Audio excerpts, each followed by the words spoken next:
If you could boil down the entire Christian faith into one command, what would it be? In Matthew 22, a Pharisee, a lawyer, asked Jesus a question that was meant to test him, but Jesus' answer cuts to the very heart of what it means to follow God. Let's read Matthew 22, 36 to 38, ESV. Teacher, which is the great commandment in the law? And he said to him, You shall love the Lord your God with all your heart, and with all your soul, and with all your mind. This is the great and first commandment. This is the heartbeat of everything. Love, but not half-hearted love, not lukewarm affection. Jesus says, with all your heart, all your soul, and all your mind. Let's unpack that. Point 1. Love God with all your heart. The heart in Hebrew thought is not just emotion, it's the core of your being. Your desires, your will, your affections. To love God with all your heart means that He becomes your greatest treasure. Proverbs 4:23 says, Above all else, guard your heart, for everything you do flows from it. If your heart is divided, if part of it loves God and part of it clings to the world, then everything you do becomes disoriented. Jesus warned in Matthew 6:21, For where your treasure is, there your heart will be also. So the question is, what do you treasure most? Is it success, approval, comfort, or is it God? When we love God with all our heart, our desires begin to align with His. We long for what He loves. We grieve what He grieves. Our affections turn from temporary things and root themselves in eternal glory. Point 2. Love God with all your soul. The soul represents your life, your very essence. To love God with all your soul means your identity is found in Him. You live for His glory, not your own. You trust Him with your life, even when it costs you. Jesus said in Matthew 16:25, Whoever would save his life will lose it, but whoever loses his life for my sake will find it. This is soul-level love. It's a love that says, even if it costs me everything, I will follow you. In the Old Testament, when Moses gave this command in Deuteronomy 6:5, he followed it with a warning. Deuteronomy 6:6-7. These words that I command you today shall be on your heart. You shall teach them diligently to your children. Bind them as a sign on your hand.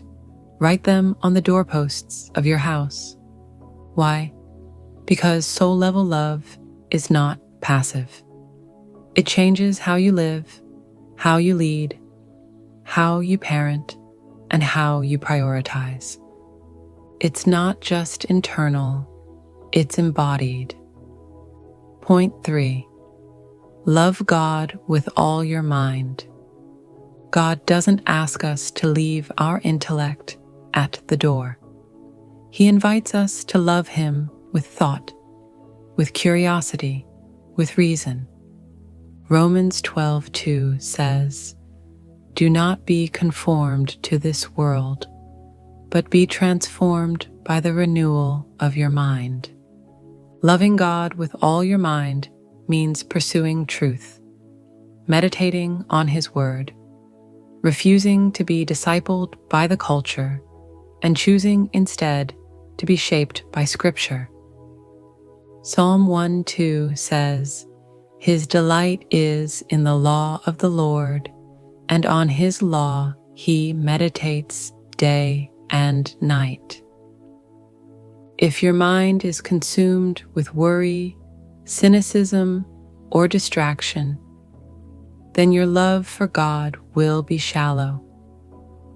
But when your mind is fixed on Him, on His promises, His beauty, His faithfulness, your love deepens. Christianity is not blind faith. It is thoughtful, intentional, and deeply intellectual. And our love should reflect that. The second is like it, loving others. Now, Jesus doesn't stop with the first command. In Matthew 22:39, he says, "And a second is like it. You shall love your neighbor as yourself." It's not an afterthought. It's like the first. Because true love for God will always lead to love for others. 1 John 4:20 says, "If anyone says, 'I love God,' and hates his brother, he is a liar." You can't claim intimacy with God and harbor bitterness toward your neighbor. You can't sing praises on Sunday and gossip on Monday. Loving others is not a feeling. It's sacrificial, costly, practical. James 2:15-17. If a brother or sister is poorly clothed and lacking in daily food, and you do nothing, what good is that? The command to love others is grounded in how Christ first loved us. Why this command matters most. In Matthew 22:40, Jesus concludes, "On these two commandments depend all the law and the prophets." In other words, the entire story of Scripture hinges on love. Think about that. Every law, every prophet, every command, every psalm, every promise, all of it is fulfilled in loving God and loving people. Paul echoes this in Galatians 5:14. The whole law is fulfilled in one word: you shall love your neighbor as yourself. And in Romans 13:10, love does no wrong to a neighbor. Therefore, love is the fulfilling of the law. If we miss love, we've missed everything. Conclusion: a call to wholehearted love. So what does it look like today, right now, to love God with all your heart, soul, and mind? Maybe it means surrendering your divided heart. Maybe it means recentering your life, your habits, your schedule around God. Maybe it means renewing your mind through Scripture rather than scrolling endlessly. Maybe it means reconciling with someone you've held resentment against. But whatever it looks like, it begins with a willing heart. God loved us first. He pursued us with undying, sacrificial love, displayed on the cross. And in response, we're called to love Him with our everything, not out of duty, but desire, not out of fear, but faith. Deuteronomy 36 says, "And the Lord your God will circumcise your heart so that you will love the Lord your God with all your heart and with all your soul, that you may live. That's the invitation. That's the command. That's the essence of life. Love God. Love people.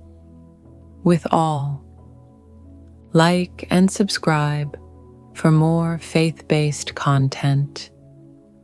Stay strong, stay encouraged, and trust in God's love.